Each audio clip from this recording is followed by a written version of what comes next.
Hi, Dyslexic Genius here. I'm back on the Edison spring motor, but this will apply to any Edison cylinder player or any other phonograph that's approximately works the same way. On early Edisons, they didn't bolt them in. You know, you have screws like Holmes and standards that hold the motor works in place. And these just kind of float on top of the wood, like a 1898 Edison standard, the same way. What I did is I've added a little bit of rubber on all four corners. So when you put the bed plate in, it gives you a little bit of cushion and sound deadening. Then because Edison on the early stuff, like this, these finishes aren't real thick.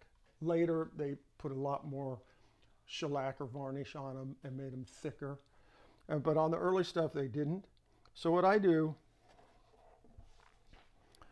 because of that, I use natural beeswax like this. And on the instructions, it tells you to wait 15 hours till you buff it off. I just kind of put it on, and the next day I buffed it off.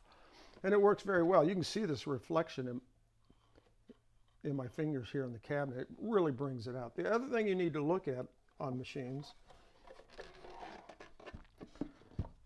I was missing a bunch of the original screws. So I said, okay, let's check all the lengths. And lo and behold, I pulled out a short one, and these screws that come around like this are the ones that hold the cabinet together, and that's the screw you need.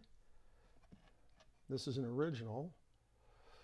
And now what I'm going to do is I'm going to add this one, which is just a little bit bigger. It's a modern screw, and it's a little bit longer because these holes get boogered, elevated and boogered up. So I'm going to do this to hold the cabinet together.